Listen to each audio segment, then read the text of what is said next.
हे सुपुत्र आहेत आपल्या सावंतवाडी तालुक्याचे.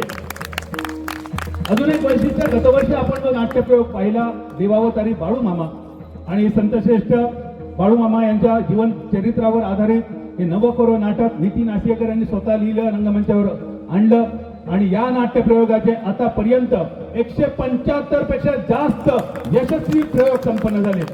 अजून एक वैशिष्ट्य, आदमापूर ही बाळू मामांची समाधी स्थान आणि आदमापुरामध्ये आतापर्यंत कुठची दशावतार कंपनी गेली नव्हती.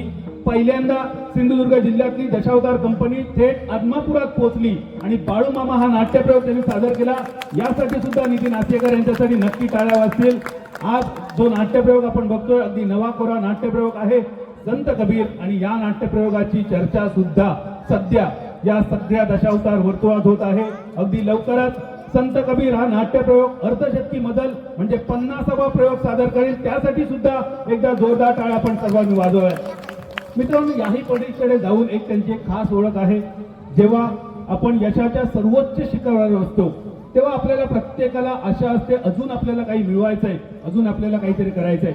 4 वर्षापूर्वीची गोष्ट, सिंधुदुर्ग जिल्ह्यातील संयुक्त दशावताराचं वलय एका नावाभोवती घिरट्या घालत होतं, रुंदी घालत होतं आणि अचानक नितीन आसियकर यांनी आपला निर्णय जाहीर केला, मी संयुक्त नाटकातून बाहेर पडतोय. खरं तर त्यांच्या चाहत्यांना हा धक्का होता. नितीन आसियकर संयुक्त नाटकातून बाहेर पडल्यानंतर पुढे काय होणार, पण नितीन आसियकर आपल्या शब्दापासून काडी मात्र ढळले नाहीत. एकेका नाटकात काम करण्यासाठी 10,000 रुपयापर्यंत त्यांच्यासाठी ऑफर आली, मात्र ती त्यांनी बाजूला ठेवली आणि आपल्या कंपनीसाठी, आपल्या तत्वासाठी, आपल्या शब्दासाठी संयुक्त नाटकातून बाहेर पडले. आणि ज्या वेळी ते संयुक्त नाटकामधून बाहेर पडले तेव्हा ते सिंधुदुर्ग जिल्ह्यात संयुक्त नाटकात यशाच्या शिखरावर होते. खरं तर हा आपल्यासाठी आदर्श आहे. कुठे थांबावं आणि कधी थांबावं हे ज्याला कळलं तो माणूस खऱ्या अर्थाने यशस्वी होतो. अशा या यशस्वी माणसाचा सन्मान होतोय. जय हनुमान मित्रमंडळ, अशोक माळकर मित्रमंडळाच्या सदस्यांना, त्याचप्रमाणे महादेव नाईक आपल्याला विनंती, आपल्या शुभ हस्ते आपण व्यासपीठावर सन्मान करावा. श्रीदेवी भूमिका दशावतार लोककला नाट्य मंडळ मळगाव सावंतवाडीचे मालक, सुप्रसिद्ध दशावतार नाट्य कलाकार नितीन आसियकर. अभिनय चातुर्य, वाक् चातुर्य, प्रसंगावधानता आणि संभाषण चातुर्याच्या जोरावर दशावतार रंगमंच ज्यांनी गाजवले ते नितीन आसियकर यांचा सन्मान होतोय. मी विनंती करतो नितीनजी आसियकर या सन्मानाला उत्तर देताना आपण आपलं मनोगत व्यक्त करावं.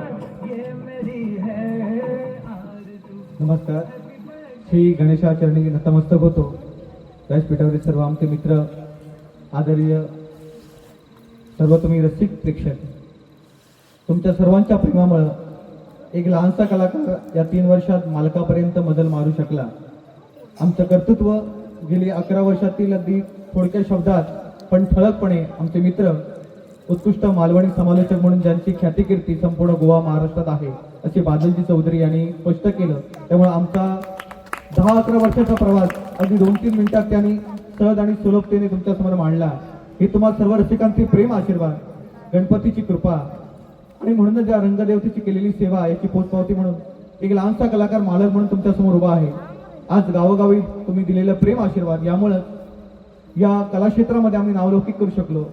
आज या महादेव नाईक परिवारातर्फे त्यांच्या भाच्यांच्या वाढदिवसानिमित्त गेल्या वर्षी नाट्यप्रयोग सादर केला.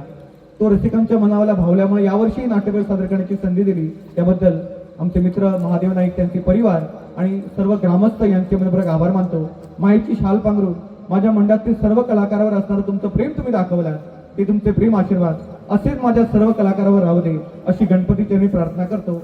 आणि या रंगदेवतेची आणि माझ्या रसिक मायपांची सेवा अशीच उत्तरोत्तर मी करण्याचा प्रयत्न करेन आणि तुमची मन जिंकण्याचा प्रयत्न करेन असा शब्द देतो आणि केलेला आदर सत्कार याचा स्वीकार करतो.